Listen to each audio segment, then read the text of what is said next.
The idea seemed fine, at least from what she had heard so far. Padma nodded. I'll see what I can do. And before she drifted off, she saw the colors and the actors of the play again with a great degree of interest and a great smile on her face. You have never seen the theatre, girl? Vasuki asked as his voice grew soft. Padma shook her head. It is beautiful, isn't it? Padma smiled. It was many years since she had smiled properly. It is. She saw the boy trying to take away the girl who was wearing a mule's skin. What's the story? Why do they keep dancing? Dancing is the most elegant form of visual communication, Vasuki said. Look closely and the story will form itself in front of you. Padma glanced back at the stage. How do you know all of this? My father was a great manner practitioner of such arts, and he made sure we were well versed in our traditions of art and culture. He taught me a lot about it. His voice wasn't malevolent like before, it had deepened. What happened to him? Killed. I was just 16 when it happened, he said, quite young to lead a tribe. You might think a civil war had ensued over this very question. It was just me and Mansa against a group of people who had defiled my father's throne. And Maini sighed, taking a deep breath, perhaps seeing the images of his chaotic past in front of him. I apologize for speaking more, Tha. And was required. I often delve into my life. Padma was sitting right next to him, her back to the curtains that hid them, watching the play. Can I sit here to watch some more? I would like to know more about the artistic aesthetics that goes in it. Sure, girl, I actually encourage more people to go for such pursuits, he replied, but she didn't look at him anymore. For some reason, the death of his father resonated with her, reminding her of her relationship with her brothers. She had learned so much from them, be it archery or sword fighting. They had taught her to be a soldier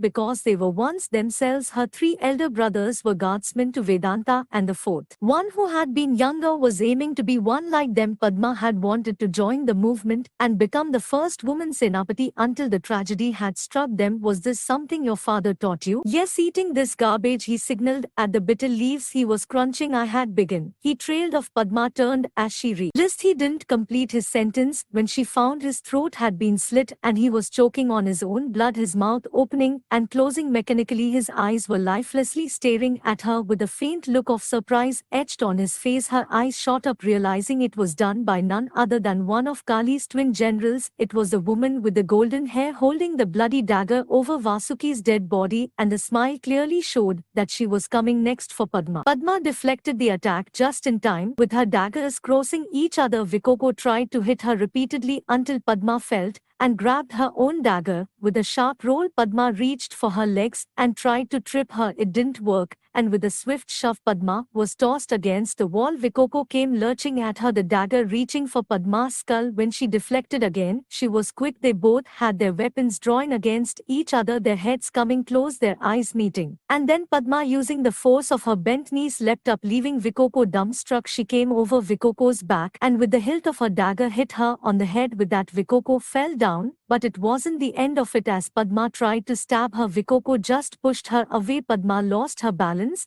and fell back, but she knew fighting with this large lady would be impossible. After a certain amount of time, staggering, she made her way out. While Vikoko was struggling to come up, Padma realized that outside Naga bodies were lined up against the chamber, dead corpses just stacked one over the other. Padma raced forward while Vikoko continued to chase her through the crowded theatre. Her bun knocked against the wall and her silver hair was unfurled. She realized she had to do something soon. Her feet were quick and she came out of the recessed steps, dodging the guards, while Vikoko calmly watched her leave. Padma tried to find a transport for her while she saw Vikoko grab for her horse. Padma hated herself for not bringing a horse for herself. Padma sprinted forward even as her chest ached with the exertion. She reached a circle a little way off, glad that Vikoko was not chasing her with an entire retinue of soldiers. Leaving the circle and making way for the narrow lanes, Padma tried to find a place where she could catch her breath, but the sound of hooves would not let her rest in peace. Padma had never felt so frightened. She knew she would die one day, but only after killing Vedanta. Now, without completing the objective, she would have to die, and this death honestly scared her, even though she was otherwise sang-froid about the idea of death. The horse appeared right behind her, almost reaching her, and Vikoko's sword was now trained mere inches from Padma's fleeing figure. With a sudden swipe, she slashed the air, cutting pieces of her hair. There was a tug at the back of her head as Padma sprinted forward. She knew if she didn't do something she would be murdered in this empty street, and then she hit on a plan. Padma sprinted as fast as she could, leading Vikoko to ride her horse faster, and then Padma stopped. The horse continued to gallop further until Vikoko realized what Padma had done. Padma struggled to take a breath, her chest heaving, looking up at Vikoko, who was grappling with the horse and turning towards Padma, getting her breath right again. Padma pulled out the daggers. It was a face-off now. The horse rode towards her and Padma began sprinting towards it. Padma used the force of her feet to make a huge leap, somersaulting in the air as she kicked Vikoko off. Vikoko did manage to slice Padma's skin with her sword. Vikoko collapsed on the ground while the horse continued to run. Padma was standing over the horse, a smile on her face as she proceeded for Ratri's house. While she saw Vikoko standing calmly, her horse being taken from her, she didn't chase it. Her sword was still in her hand and there was a look of naked aggression on her face. Padma realized the gash over her torso was deep, as by the time she reached Ratri's house she had lost enough blood. She didn't stop her horse, afraid Vikoko would follow her. Even though she knew she was out of harm's way in front of Ratri's house, Padma tried to get off of the horse, which only hurt her since it wasn't an ordinary sized horse. Padma took few steps further, tentatively, her legs weakening as she collapsed on the ground. She blinked for a moment, and in the last moments before shutting her eyes she saw a bird in front of her, perhaps a parrot, which began to squawk loudly. Dreamily she tried to shoo the bird off, but it wouldn't budge, and then everything turned dark. Padma woke up to find she was bandaged and her button tunic was off. Standing in front of her was the big man known as Bala with a ball of soup in his hand. Standing close to the library was a boy named Arjun who reminded her of her youngest brother. And then there was the old man who gave her the nightmares. "You took my clothes off?" "Only the top, lass. In all fairness," the old man said, "you seemed in a pretty bad shape. Come to think of it," Padma recalled why. It was because of Vikoko. She admired the woman's skill and determination of not leaving her alive. Padma knew she didn't definitively win over Vikoko. It was her acrobatic skills that helped her. "Thank you," Padma quietly said. "I could have died." Does she looked up at Arjun now. "Does Ratri know?" Arjun shook his head. "We thought she wouldn't want to know. You were sneaking off to meet a tribal king." He walked in front of her and handed her the note that was given to her by Vasuki and which had a snake symbol on the top of the page. "Now we know you were in trouble tonight, but we will respect your privacy." Bala silenced everyone before Padma could speak. "Have soup, little one. You will feel better after this." Padma nodded, trying to find a good excuse about why she had a note from Vasuki. She had to find the reason somehow. She took the soup and sipped on it from the edge of the bowl. "I can explain, please, lass. You can give us all the excuses you want to, but they won't work on us now," Kripa said, "because like you, we are liars as well. We aren't here to stop the Tiavanbialis and whatever politics you are in the middle of. Then why did you lie to Ratri? To hide, of course." Orse," Kripa responded, "like you do. Why you help a tribal?" Padma shook her head. "You don't understand. It's more complex than that. I have a mission I have to complete. So do we." Padma sipped on. "And let me guess, you want my help with that?" "Not really help," Arjun said, taking the note that he had tossed at her. "What is this place?" "I have compared it to the overall city map and I know I have seen this place somewhere." "What is this place?" "It is written here as well, Kali's lair." Padma sighed. She didn't want to help them, but she did not serve any master anymore, at least until Mansa would get to know that her brother has been assassinated. "It's where he keeps his herb that makes him all right." "Herbs, you say, eh?" Kripa grinned delightfully as if Padma had just told him the secrets of this world. "Thank you, that will be all then. Thank you so much." Padma knew something was up. "Why are you really here?"